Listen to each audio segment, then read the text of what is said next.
L'uccisione rese più decimo della 26enne Vanessa Ballan, lo stalking e la mattanza, il killer in carcere a Santabona. Per la procura ci sono gli elementi per condannarlo all'ergastolo. Il presunto omicidio Fandai Bujar aveva un profilo attivo su TikTok, decine i messaggi che attraverso questa pagina aperta mandava a Vanessa al supermercato, le spinte e le minacce: ti ammazzo. Prima notte in carcere per il 40enne kosovaro. I suoi difensori di fiducia lo descrivono sotto shock, in confusione, in difficoltà a raccontare quello che è accaduto nelle ultime ore. Tante le relazioni della politica con il PD, che sul caso di Vanessa chiede chiarezza. Le autorità competenti spieghino, dice Piero Fassino dalla Lega, la proposta di dotare le vittime di minaccia di teaser. Shock nella diocesi di Treviso. Don Edi Savietto, parroco per 9 anni ad Olmi e Cavrie, partito lo scorso anno per il Brasile come missionario, è morto questa mattina stroncato da un infarto. I ladri tornano alla Fondazione Oltre il Labirinto, terzo furto in 3 anni, spariti i regali che servivano a confezionare le ceste di Natale. Da anni la Fondazione dovrà risarcire le ditte che hanno commissionato il lavoro. Violenza di genere, anche sport in campo. Per raccogliere fondi per le case rifugio di Treviso all'asta la maglia rosa della Benetton Rugby, come raccontano Lamara e Padovani. TG di Treviso, buonasera, ben ritrovati in diretta. Il caso, l'omicidio di Vanessa Ballan, è stata una lunga giornata iniziata questa mattina con la conferenza stampa in procura. Ci sono elementi per condannare l'uomo all'ergastolo, il presunto omicida che si trova in questo momento in carcere. Udienza fissata per domani alle 9 del mattino. Intanto è stato sentito anche dai suoi avvocati, ma facciamo il punto con le parole del procuratore Martani. È stato rintracciato mentre cercava, era rientrato a casa sua e si stava preparando verosimilmente a fuggire perché era fatto la doccia e si voleva cambiare gli abiti. È stato trovato così, dopo 11 ore di fuga, Bujar Fandai. Carabinieri in borghese si erano piazzati davanti alla sua casa di San Vito di Altivole. Qui è ritornato dopo aver vagato per tutto il giorno, tentando anche dei depistaggi, così li definisce lo stesso procuratore Martani. Nel pomeriggio aveva fatto una telefonata al 112, nel corso della quale aveva in maniera neanche tanto in diretta ammesso di avere compiuto l'omicidio e aveva detto che si sarebbe costituito il giorno dopo, e aveva anche detto che si trovava nei campi ma in una zona diversa da quella in cui effettivamente è risultato essersi trovato. Il giorno prima dell'omicidio aveva attivato una nuova utenza telefonica. Il 41enne kosovaro, hanno ricostruito gli inquirenti, è arrivato in via Fornasette a Spineda in bicicletta, entrando dal retro della villetta con sé un borsone pieno di armi improprie, 2 coltelli, un martello usato per sfondare la vetrata e introdursi nell'abitazione. Vanessa era al primo piano, se l'è trovato di fronte. L'uomo la picchia prima a mani nude sulla testa e sul volto, poi il coltello, 7 i fendenti letali al torace, la lama insanguinata viene lasciata in un lavandino. Il delitto nella tarda mattinata, a dirlo la conversazione WhatsApp tra Vanessa e il compagno Nicola, poi rincasato a mezzogiorno. L'ultimo messaggio a cui Vanessa aveva risposto risaliva alle 11:21, poi un successivo messaggio delle 11:47 del compagno Vanessa non è stato visualizzato e men che meno ricevuto risposta. Vanessa e Bujar avevano avuto una relazione iniziata nel 2022, dice Martani, poi la decisione di lei di interromperla. Il kosovaro non accetta e inizia uno stillicidio di messaggi e minacce, anche quella di diffondere materiale video intimo. Soprattutto questa persecuzione si esplicitava soprattutto sul luogo di lavoro, perché immagina è un supermercato, quindi è facile con pretesti entrare per comprare poche cose poi sul luogo di lavoro, e una volta le era entrato anche in casa. In una occasione al supermercato l'uomo avrebbe anche detto "ti ammazzo" alla donna. Esasperata Vanessa il 26 ottobre denuncia. I carabinieri vanno a casa di Bujar, c'è una perquisizione, sembra che questo basti per calmarlo, si poteva fare di più. A rispondere è lo stesso Martani. Continuo a sostenere che le donne devono denunciare, sicuramente. Poi cercheremo di capire meglio cosa non ha funzionato in questo caso. Nelle prossime ore scatterà l'interrogatorio. L'imputazione è quella di omicidio con 4 aggravanti. La premeditazione, la pregressa relazione affettiva, il fatto di aver commesso l'omicidio nei confronti di una donna incinta in gravidanza E infine il fatto di aver commesso l'omicidio dopo un'attività di carattere persecutorio ai danni sempre della vittima, sempre della stessa persona. Quindi insomma, sono imputazioni da ergastolo.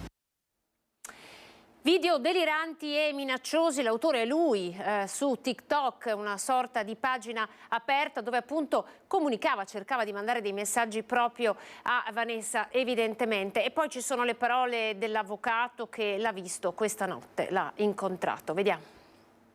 Ascolta, puoi farmi di tutto sino a che te lo permetto.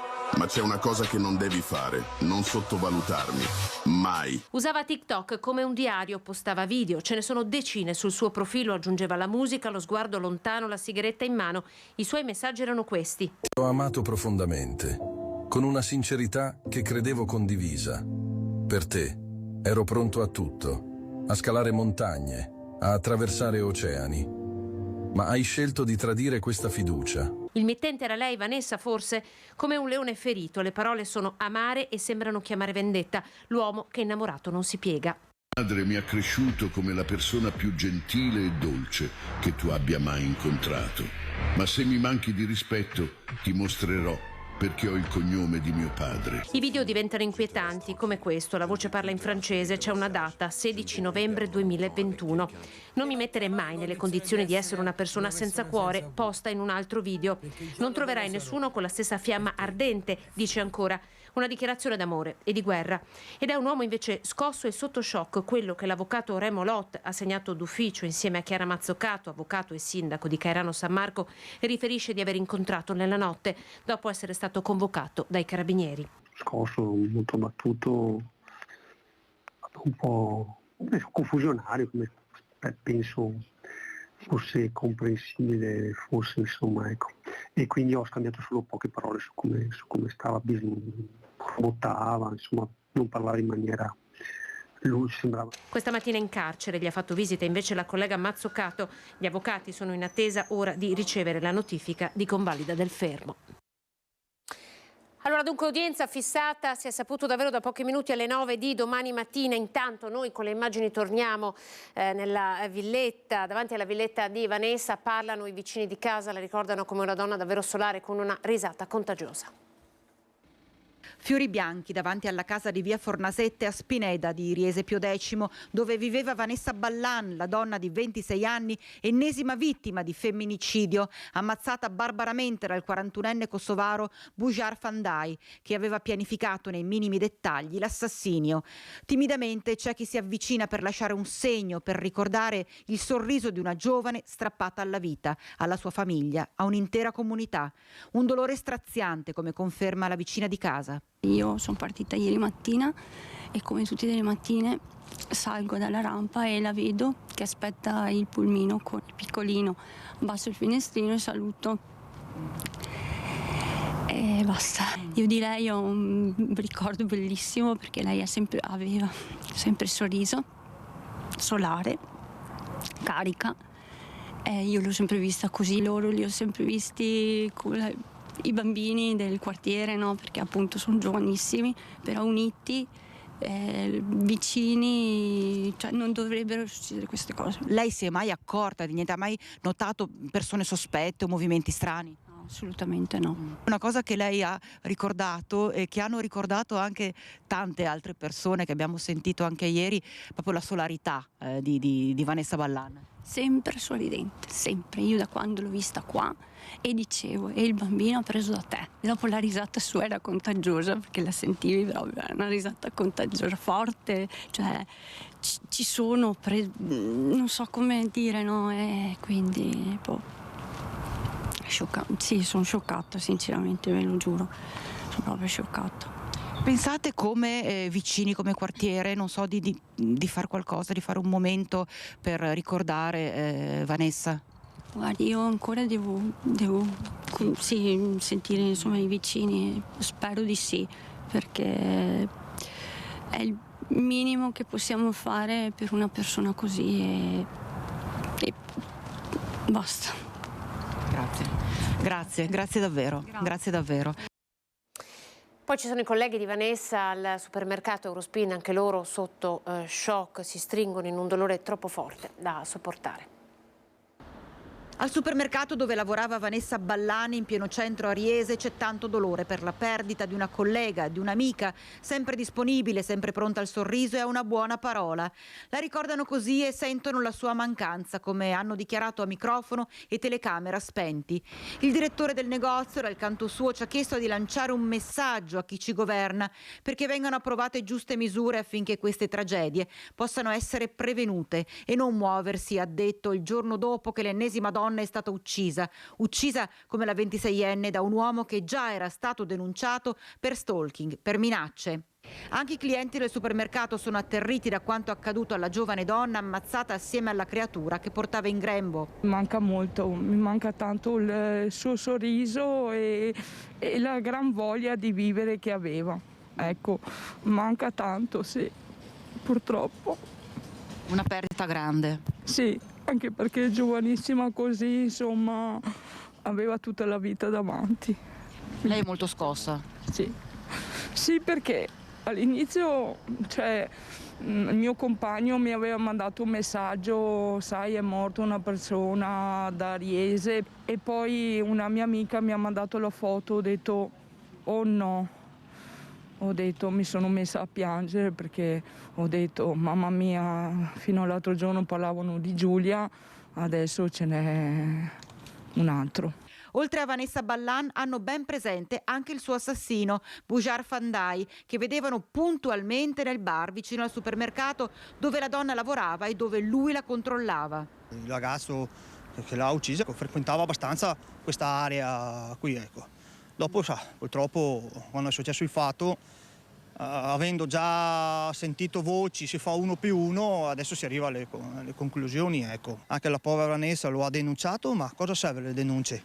Non serve niente, anche la politica, sono tutti bravi dopo a presentarsi, a farsi vedere, anche i funerali sicuramente verranno, però la loro presenza cosa serve? Io non vedo niente.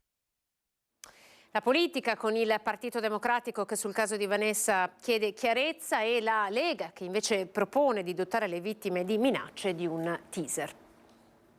Permettetemelo colleghi di mandare un abbraccio alla comunità di Treviso e ai parenti di Vanessa Ballan, una ragazza di 27 anni che lascia un bambino di 4, aveva un bambino nel ventre e con 7 coltellate poche ore fa è stata uccisa. Oltre all'Iran dobbiamo guardare che anche nel nostro paese succedono ancora cose del genere. Non c'è solo l'Iran, dice il vicepresidente del Senato Gianmarco Centinaio, ricordando Vanessa Ballan. A Palazzo Madama l'applauso è bipartisan, ma la politica resta con visioni diverse. Nel caso di Riese fa riflettere che la donna avesse denunciato quello che poi si è rivelato il suo killer. Le autorità competenti spieghino, dice dal PD Piero Fassino, se una donna denuncia va creduta e protetta, rimarca Andrea Martella, segretario Dem Veneto, mentre il gruppo regionale con Vanessa Camani chiede un osservatorio permanente. In provincia di Treviso nel solo 2023 sono state seguite 150 donne da telefono rosa, quindi serve una reazione immediata. Dal nostro punto di vista riteniamo urgente dare un segnale investendo con risorse della Regione, dello Stato, ma anche dei comuni, per potenziare la rete dei centri antiviolenza, delle case rifugio. Dopo aver preannunciato il lutto regionale, il presidente Zaia, pur ringraziando gli inquirenti, invoca l'inasprimento del codice rosso. Dalla Lega la proposta di dotare di taser, ovvero la pistola elettrica, le donne vittime di minacce. Di fatto offre la possibilità a una donna di immobilizzare il suo aggressore e permettere di mettersi in salvo. Sicuramente la misura non risolve il problema, però può salvare sicuramente qualche vita. Le donne fanno ancora fatica a essere credute per Luana Zanella dei Verdi, subito aiuto a chi lo chiede, aggiunge d'Azione Maria Stella Gelmini, posizione simile anche per Coraggio Italia. È fondamentale che se ci sono le leggi queste vengano applicate in maniera puntuale. Quando una donna denuncia, questa denuncia deve essere raccolta, deve essere tutelata. L'incontro con i dipendenti della provincia per lo scambio degli auguri di Natale è stata l'occasione per il presidente della provincia di Treviso, Stefano Marcona, di fare un bilancio delle attività svolte fino ad oggi e di ringraziare tutti i dipendenti. La visita poi anche alla famiglia sconvolta da questo tragico evento. Inviterei tutti a fare delle riflessioni senza enfatizzare cause o meno. C'è un dramma familiare che ha visto colpire dei genitori, dei nonni, un marito, un figlio, perché ogni parola potrebbe essere una parola che fa male per i familiari oggi, ancora in un momento di dolore. È ancora scosso per l'omicidio di Vanessa Ballan Stefano Marcona, presidente della provincia e sindaco di Castelfranco Veneto, dopo essere andato a trovare i familiari della 26enne per le doverose condoglianze. Provincia ancora sconvolta dalla tragedia di Giulia Cecchettin e sempre attenta alla violenza di genere, con importanti iniziative come la panchina rossa in memoria delle tante, troppe vittime. Ma la violenza ha anche altre sfaccettature. Marcona cita le ripetute aggressioni nei confronti di autisti e controllori della MOM. Certo, sì, ci sono margini di miglioramento, ma da qui a dire che la nostra è una provincia non sicura, io mi baderei dal farlo, anche perché i numeri ci dicono che non è così. Rispetto al tema dell'arrivo dei migranti, non è più giusto considerarla un'emergenza, visto che è da anni che continua questo flusso, ribadisce Marcona. Ed è un problema che non può essere governato oppure risolto dai comuni, è di competenza statale e io spero ed auspico che presto si trovino le misure per non incentivare migranti a venire sul suolo italiano senza avere le necessarie garanzie di lavoro.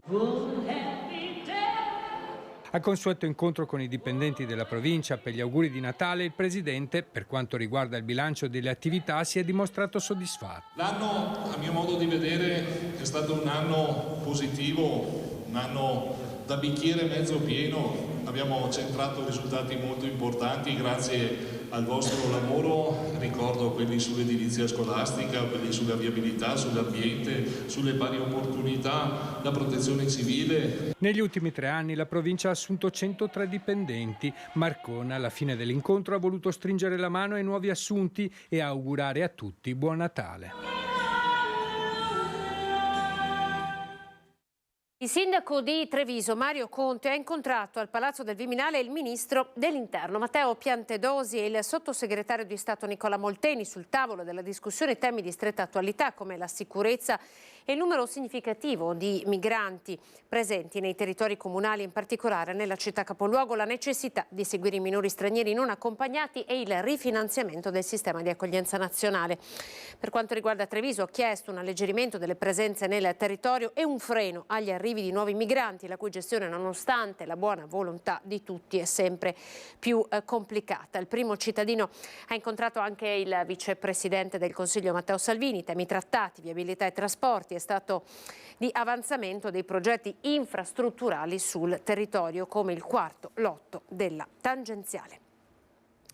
Torniamo a parlare di donne e di violenza di genere. Anche lo sport scende in campo. All'asta va la maglia rosa della Benetton Rugby.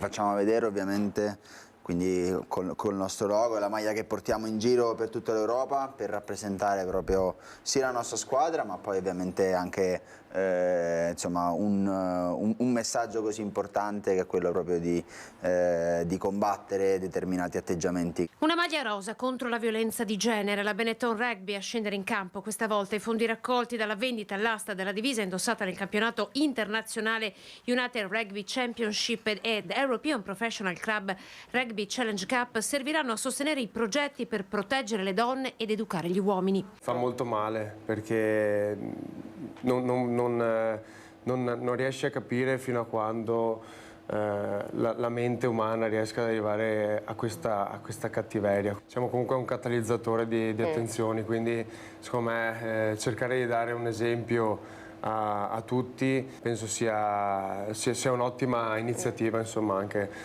cercare di sensibilizzare un po' tutto il territorio. Un progetto nato molto prima che la cronaca imponesse l'agenda delle priorità, e sono loro i leoni a voler testimoniare anche attraverso la loro figura valori importanti, il rispetto delle regole e la capacità di saper accettare una sconfitta. È uno dei grandi insegnamenti, secondo me, dello sport in generale.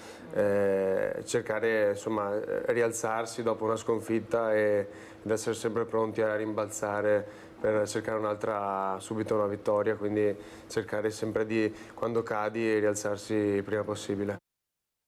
Ancora cronaca, c'è stata una rapina nella sala slot Admiral, siamo a Ponte nella Priula, oggi pomeriggio intorno alle 16:30 una persona con il volto parzialmente coperto è entrata nella sala slot e si è avvicinata alla cassiera. Secondo quanto appreso l'uomo avrebbe aperto il giubbotto mostrando il calcio di una pistola, minacciando la donna, chiedendole di consegnare il denaro. La cassiera spaventata ha consegnato una busta con all'interno 1.000 euro. Una volta uscita immediata è arrivata la chiamata ai carabinieri della compagnia di Conegliano che sono intervenuti tempestivamente. Sono in corso le indagini da parte dei militari per cercare di risalire al colpevole.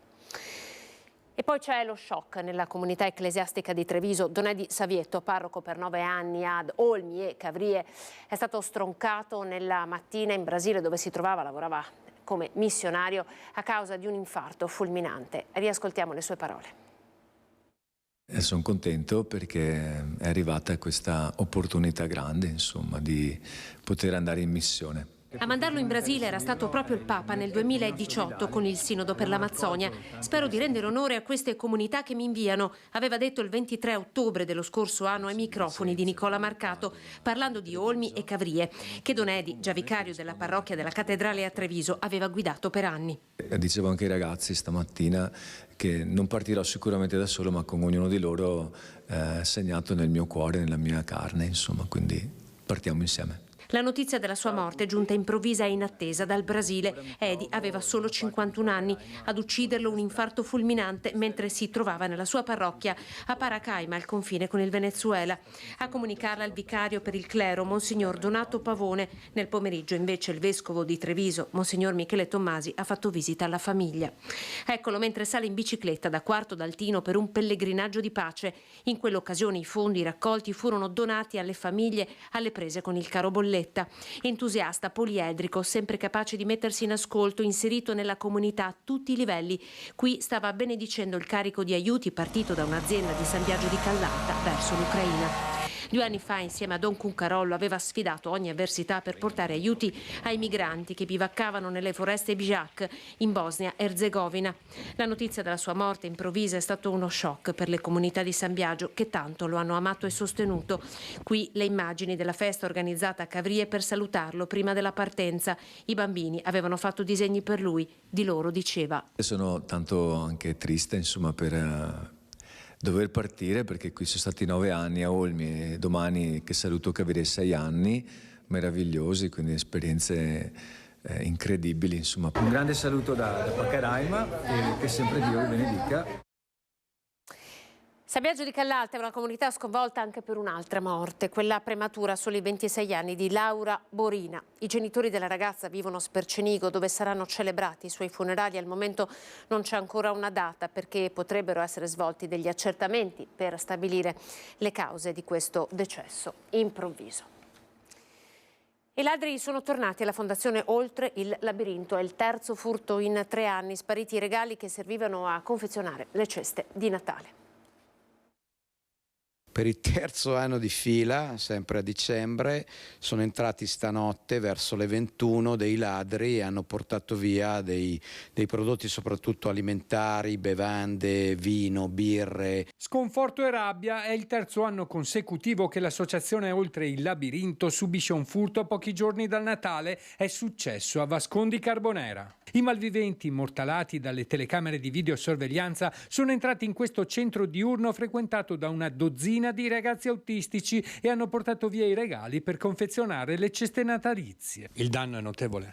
È intorno ai 1.500-2.000 euro, perché dobbiamo considerare che hanno anche forzato la porta.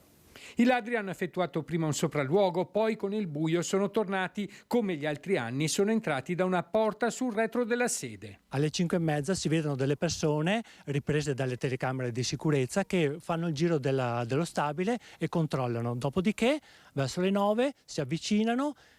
Sono saliti in questo tavolo? Sono saliti in questo tavolo, qui ci sono le impronte, sono riusciti ad alzare la telecamera, l'hanno spostata in modo che non inquadrasse la porta d'entrata e dopodiché, scassinando la porta, sono entrati. Una volta all'interno, i malviventi hanno fatto razzia di marmellate, panettoni e bottiglie di vino. Questa mattina i ragazzi che dovevano entrare in servizio hanno trovato tutto messo sottosopra. Scioccati, sono stati mandati a fare altre attività. Rimane la preoccupazione. Dopo questo ulteriore episodio, l'associazione potrebbe perdere dei clienti importanti. Il prossimo anno mi daranno ancora i prodotti in lavorazione conto terzi, visto che in ogni anno ci rubano qualcosa. È qualche cosa di triste, perché questa è un'attività non tanto di guadagno per noi, ma di occupazione per tanti ragazzi a basso funzionamento, che quindi sono dei ragazzi che bisogna tenere occupati e che in questi lavori trovano dignità. Su quest'ultimo caso indagano i carabinieri. I militari ora visioneranno le riprese anche delle telecamere vicine per cercare di identificare i responsabili di questo odioso furto. Andiamo in pubblicità, ci vediamo tra poco.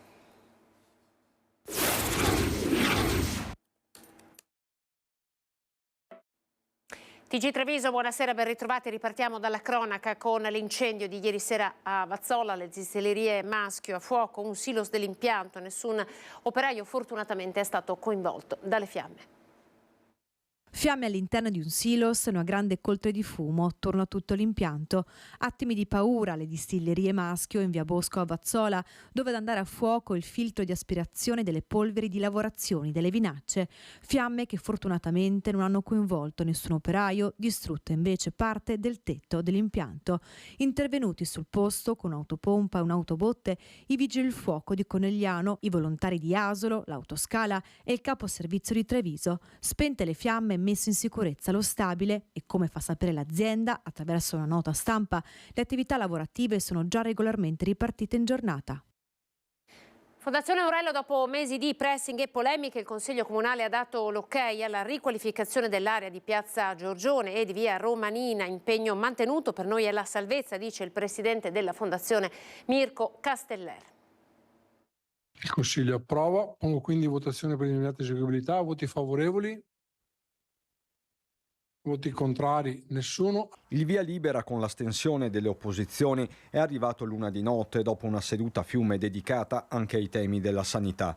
Il Consiglio Comunale di Castelfranco ha dato l'ok al progetto di riqualificazione tra Piazza Giorgione e via Romanina, come chiesto a più riprese dalla Fondazione Morello, proprietaria di parte dell'immobile che insiste in questo angolo della città. Per noi, ripeto, è stata la salvezza della Fondazione, questo ci permette materialmente di rapportarci con le banche, di poter continuare la nostra attività e soprattutto prevediamo entro il 2024 di iniziare anche la parte operativa con la parte immobiliare, che è una forte riqualificazione del centro storico di Castelfranco. Duplice quindi l'obiettivo: salvare i bilanci della fondazione e risanare una zona degradata con l'apporto dei privati. L'operazione di circa €1 milione inizialmente aveva sollevato delle perplessità, poi sono arrivate le rassicurazioni della fondazione stessa, che continuerà la sua opera a favore della musica e della danza nel palazzo storico affacciato su Piazza Giorgione, un'anima che sarà riconfermata il 23 dicembre alle 18 al quartiere San Giorgio con le esibizione della scuola di musica. L'invito è esteso, dice Casteller, a tutti i consiglieri comunali. E vi aspettiamo in quell'occasione per scambiarci gli auguri assieme e valorizzare quello che è un bene supremo per tutta quanta la cittadinanza di Castelfranco, la Fondazione Morello. Siamo alle notizie di Belluno e provincia.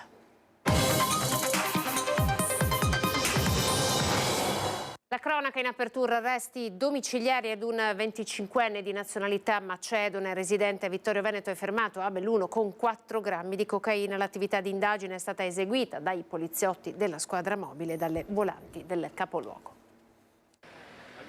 Fermato a un posto di controllo delle volanti in viale Medaglie d'Oro a Belluno, è apparso sin da subito nervoso e ne aveva ben donde. È finito nei guai un 25enne di nazionalità macedone residente a Vittorio Veneto, trovato con 3 piccoli involucri termosaldati contenenti 4 grammi di cocaina nascosti all'interno di un calzino.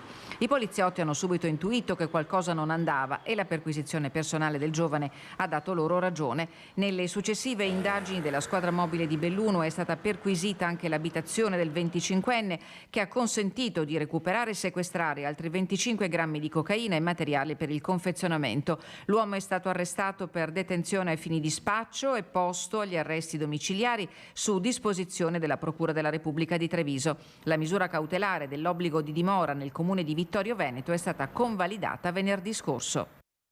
La cronaca giudiziaria, la Corte d'Appello di Venezia ha concesso i domiciliari al 36enne di nazionalità marocchina, condannato a 4 anni e 6 mesi di reclusione per le violenze e gli abusi inflitti alla moglie tra le mura domestiche. La storia era stata oggetto del nostro servizio andato in onda mercoledì scorso, che conteneva l'appello della donna: ho denunciato mio marito ma oggi è cambiato e spero che i giudici mi diano una mano.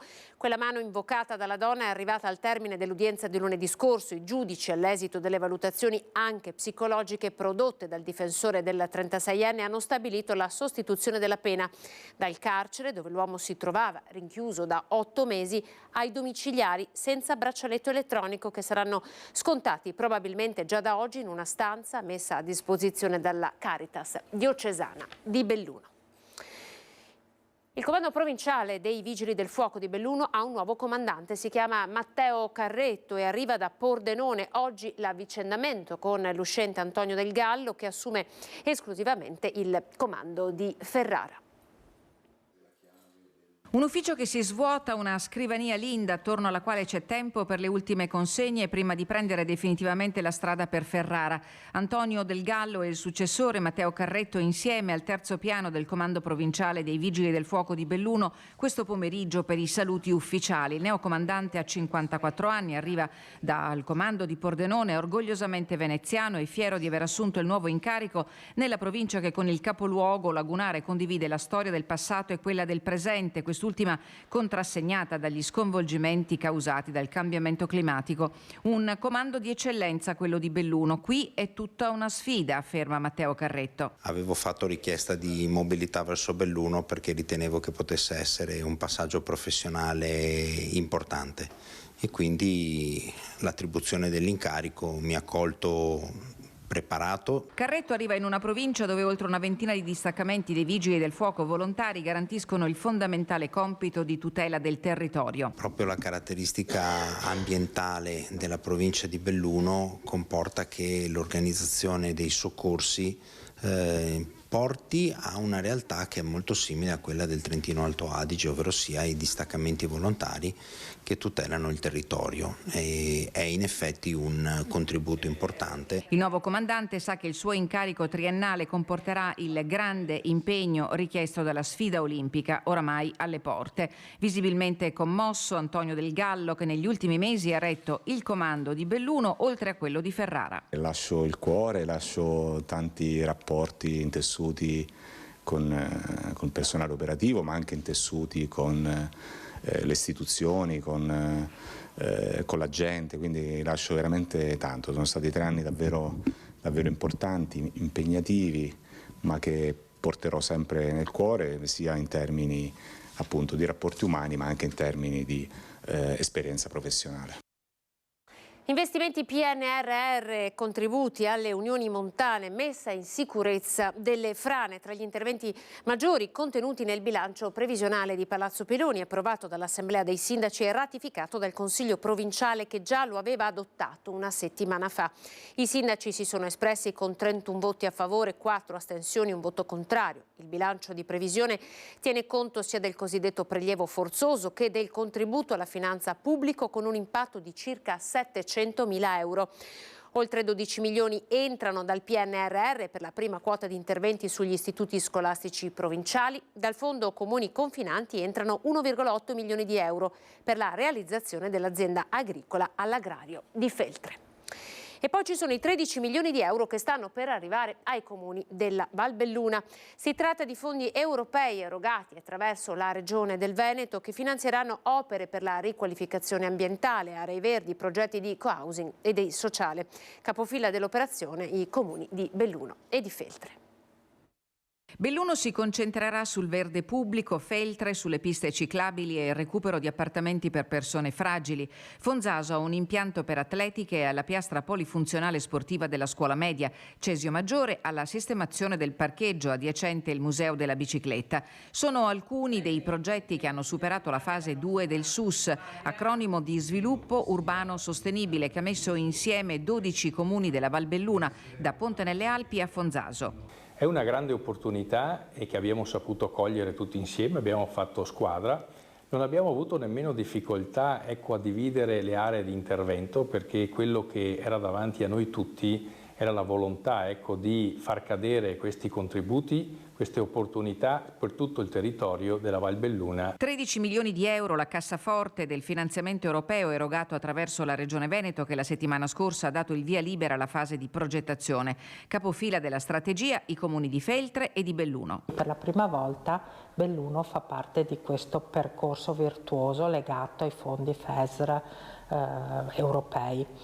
Fondamentale è stato il lavoro di strategia. Un progetto importante che riguarderà il green urbano, in pratica il verde urbano, no? Queste alberature che abbiamo all'interno della città, ai parchi che abbiamo, alle questioni così importanti da poter presentare una progettazione. A coordinare il gruppo di lavoro, composto oltre che dai 12 comuni anche da Dolomiti Bus e da Ater, il GAL, che ha aiutato ad allargare lo sguardo per migliorare la qualità della vita dei cittadini. Ora si tratta di dare concretezza ai progetti che devono essere completati entro la fine del 2024.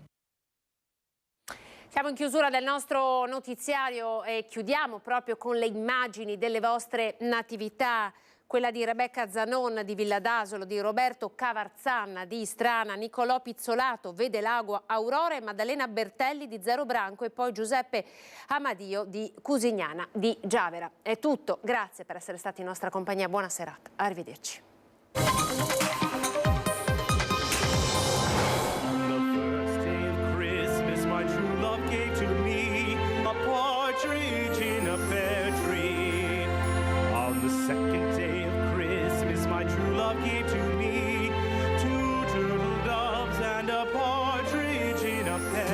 First Noel, the angel did say, was to certain poor shepherds in fields as they lay, in fields where they lay keeping their sheep on a cold winter's night that was so deep.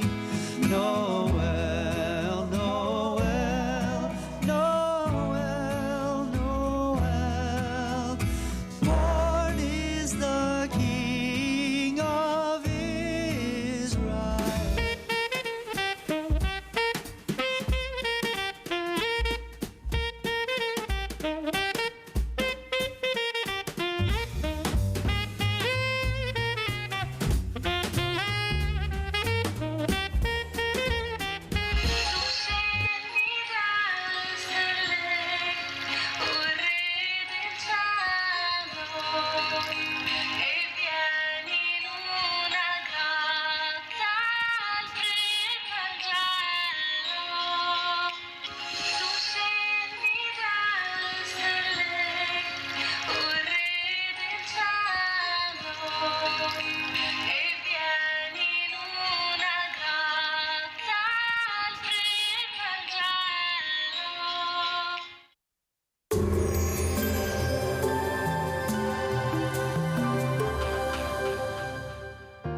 Società Agricola Torresanna. Dai nostri animali nati e allevati nel cuore del Montello, solo carne e salumi genuini. Bentrovati al meteo. Pressione atmosferica grossomodo stabile sul nostro territorio. Il tempo sarà buono. Vediamo il dettaglio di giovedì 21 dicembre. Sul Veneto sarà asciutto e nella prima parte della giornata non sono escluse anche alcune nebbie, specie tra il Veronese e il Rodigino. Nel pomeriggio ampio soleggiamento. Sulle Dolomiti qualche fiocco di neve la sera. Le temperature saranno stazionarie, minime tra -1 e 3 gradi, massime tra 7 e 9 gradi all'incirca.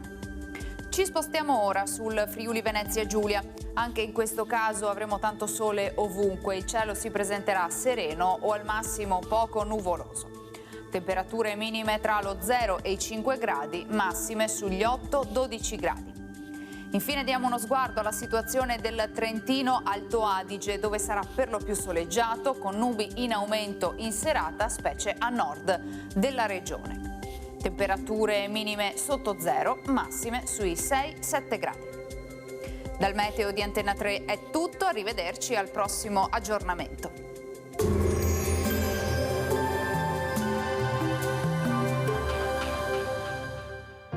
Società Agricola Torresan. Dai nostri animali nati e allevati nel cuore del Montello, solo carne e salumi genuini.